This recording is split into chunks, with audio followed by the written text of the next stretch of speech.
I'm Chef Wendy Brodie. Welcome to Your Town. My guest today is the famous and most wonderful woman I've had the pleasure of meeting, the former mayor of Carmel, Sue McCloud. Welcome, welcome.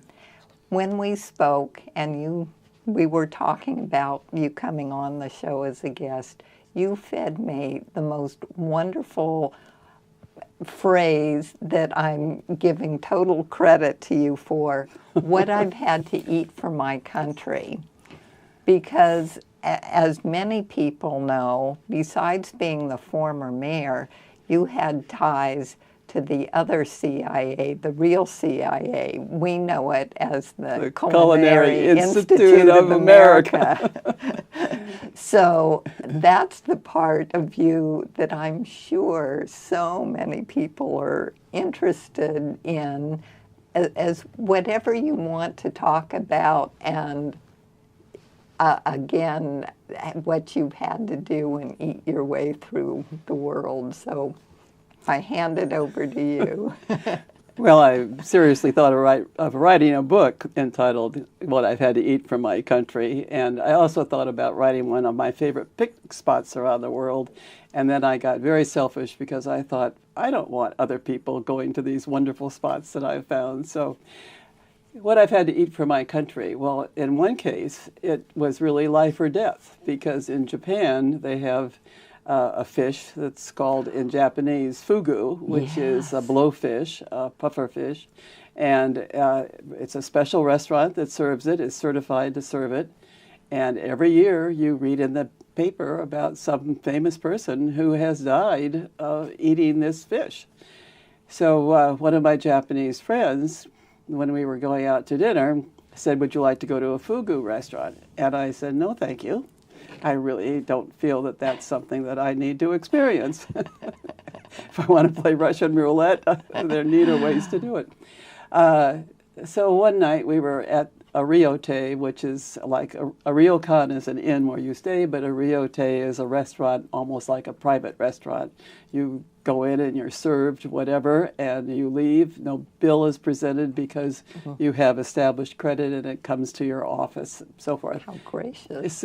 So we went to this very well-known ryote. You know, they had wing-back chairs is what you sat in up at the bar. There were I don't know how many seats there were, maybe at the most 10 around a bar, 4 chefs, and just what would you like?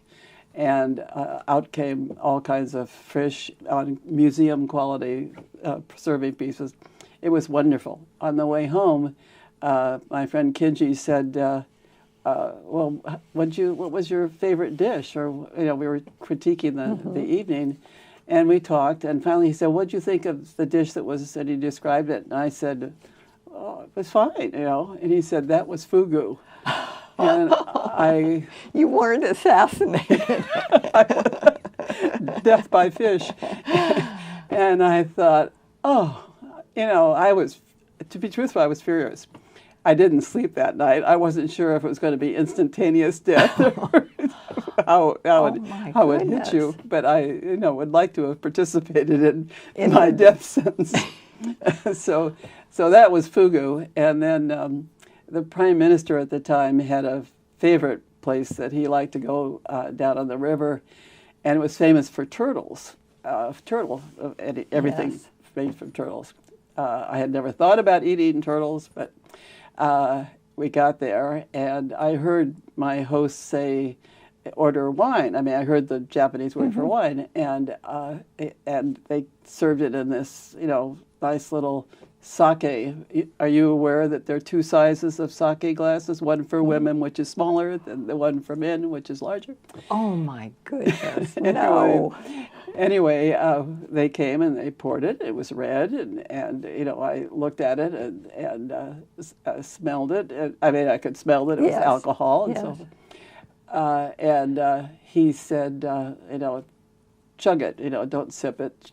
I thought, well, that's strange. Well, it was coagulated turtle's blood, and it was aphrodisiac, if you will, I guess. But it was just not exactly what I was expecting. But if you get the picture of some of these things. Whole birds that are, beak and all, that are barbecued. Little crab that you eat like potato chips because they're cooked complete, and you just eat them crunch, like deep fried type of No, like. Oh, you mean they're raw? They're live? No, they are not alive when you get okay. them. But on the other hand, if you go down to the fish market, I don't mean to take it out on Japanese all the time, but if you go down the fish market in Tsukiji, and you're unwitting, you're told that it's very fresh fish because we're right here at the fish market in downtown Tokyo, and you're sitting in front of maybe a tank of water full of shrimp. Would you like some ebi, is the word for shrimp in Japanese, sushi? And dutifully I said yes, so they reach in, take one out, lop off the head, and put it on top of the rice and hand it to you, and it's still moving. It's a little off-putting, I would say. But those are some of the examples just in one country. I don't know if in France you've ever had goat, but it is not in France. I haven't. But it's always full of little bones. I've never eaten something with so many bones as we were served with goat a couple of times. That really must have been a miniature goat or a tiny goat. Or a bony goat. Wow. Then at the Clos Vougeot, which is a famous vineyard in the Dijon area of France, is the Chevalier de Testvan dinner. Yes. Have you been to that? I haven't. I know of the group very well, and the name and the prestige it had. I'm very impressed, Sue. Well, our ambassador was speaking he was the guest, and he was told that he had, and French was not a language that he was familiar with very well. Anyway, he was told that he should drink olive oil before he went because that would coat your stomach, and you could then absorb, drink more wine. I can't Interesting. I've never heard of that since, and I can't imagine doing that. No, I belong to a lot of food and wine groups, and a lot of them are wine and food groups.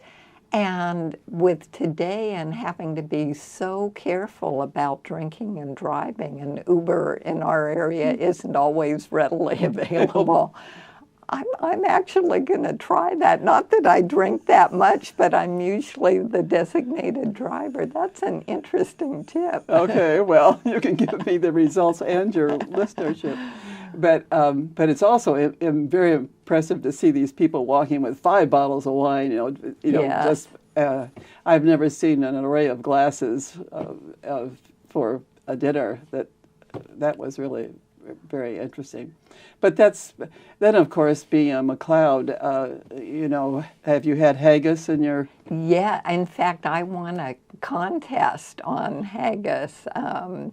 Anyway, go right ahead. Well, so it's near and dear to my heart. Well, I was at an event and they were asking, I've forgotten what the questions were related to haggis, but mine either define the ingredients more closely than anyone else, and it was new to me, but I got it right, so I won a bottle of wine for it. That's about what you need to eat haggis, or scotch. Yes. So were you aware that there's an actual species of sheep that is haggis? Do tell. And do you know how you catch them? Well, they in the hills of Scotland, they graze clockwise all the time. So over the years, their uphill legs are shorter than their downhill legs. Oh, fascinating. And so when you go to hunt haggis, you go in a group, and some of them are at the foot of the hill, and some of them go up to the top, and they come around counterclockwise, and they scare the sheep, and they turn to run, and of course they can't, so they tumble down the hill. If you believe that, I've got something. I do. I'm the most gullible person. The reason I believe that is because women who wear very high heels, it shortens their whatever Achilles. So why wouldn't I believe that? Well, and if you're wearing those heels in Carmel, you need to have a permit. Yes. You just can't wander do. around with it. Yes. So Okay. those are some of the things that come to mind that are my heritage. Yes. Are you aware that I'm related to the current president of the United States? Not wanting to go politically. No. His mother was Mary McCloud, and she came over from Scotland. How interesting. So How interesting. I'll try the haggis on him. But those are just some of the things that, there are other stories, but I haven't written the book yet. But Oh, but Sue, honestly, that would be incredible. That's well, so anyone who clever. served in Africa or any other place, you can just imagine. I thought you were going to come up with monkey brains, and that's been sort of the most horrific visual that I've heard about in my culinary history. Well, going back to Japan, when I was the first embassy officer after the Chinese ambassador to visit the disputed islands that are off the coast of east coast of Hokkaido. And so I went up and I had an interpreter from the embassy going with me, and we met with the governor and had this make-face dinner that was just unbelievable. Whatever, anything you can imagine we had. And after dinner, an aide came to the governor and said, there's a strike has been called for the railroad effective immediately. So I had no way to get from where I was on eastern Hokkaido back to Sapporo to get my plane back to Tokyo. So the question was, how was I going to do this? Well, the governor had overly imbibed in dinner and wine and everything else. Yes. And so they decided that they would drive me down to this port on the southern part of Hokkaido, which is Kushiro, and grab a ship to Tokyo. So we drove down there. I think I was the only one who was awake, but anyway, we drove down there. We got down there with plenty of time. So nothing would do, but he would take me to his favorite geisha house. Now, I'm not a small person, and walking into this, this port city on Hokkaido as a gaijin, round eye, I was the center of, curiosity. And I'd had plenty to eat, but just the way I was treated as a woman, the same way they would treat a man, and it was just very uncomfortable, I'll tell you. But anyway, I got on the ship and I got back to Tokyo, and then the mail room at the embassy had the best time from then on, because wondering what I was doing, getting this every time that there was some sort of a holiday, they would send me a card from this geisha bar in this port city of Tokyo, of Hokkaido. So I was rather infamous for for that reason. Oh, in reading over your resume, I noticed that you worked for the Zeller Box, and that was fascinating to me. And I had no idea, really, that Hansel was one of their vineyards.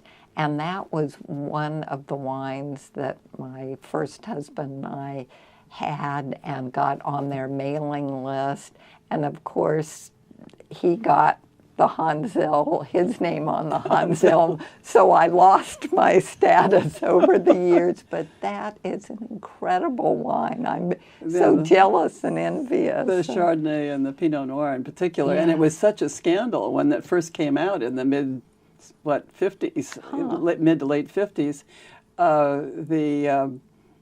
It was a scandalous price of something like $6 or $7 a bottle, and people said no one will ever buy that. pay that for, you know. Well, they must have started the mystique, and the harder, the more expensive, the better it is, the hard, anyway. Well, J.D. Zellerbach, who was the chairman of the board, was our ambassador to Italy, and it was he actually who was speaking at the Club Rougeot. And he came back from Rome for a visit to Crown Zellerbach in San Francisco.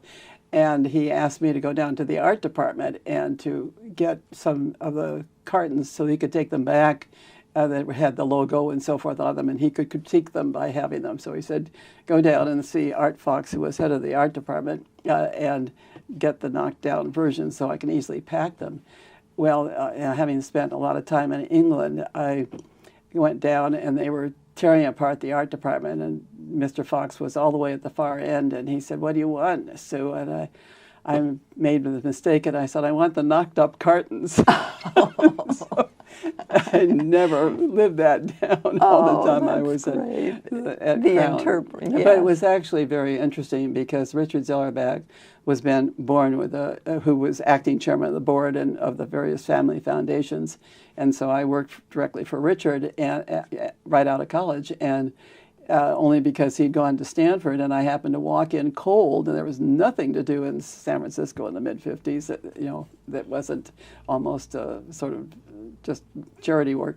And it clicked. They said, well, if he can read your lips, let's go see. And so it worked out just fine, and it was a great experience for me because I did not enunciate clearly, and I learned, he taught me that it's much easier when you're speaking to a deaf person like that to not make any sound because you concentrate on the forming of your mouth. Very interesting. And when people would think he had a speech defect, and he'd get in a car and say, take me to the Mark or the Fairmont, and they'd say, which entrance? Well, he wouldn't know what they were saying because he couldn't hear.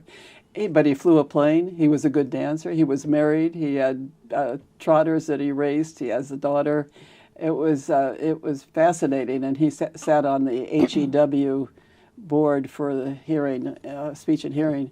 And when I went to Washington, he would come and we'd go out to dinner. And Gallaudet University in Washington is a university for the deaf, and we would have these spirited conversations with him with this garbled voice and these, we'd be in a fancy restaurant, and me mouthing them back, making no sound, and both of us laughing, and people couldn't understand what was going on.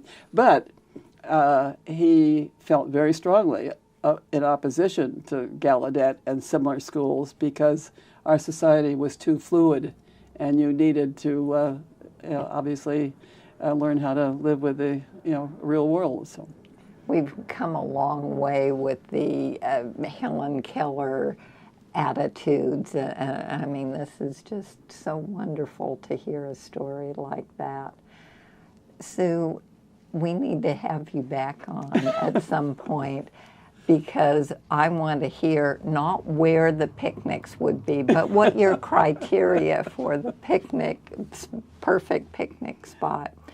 And so it truly is an honor for the past honorable mayor of Carmel and all the other incredible things you've done. Your history is too extensive to go into. Thank you so much. Thank you, Wendy. Thank you for being such a good chef.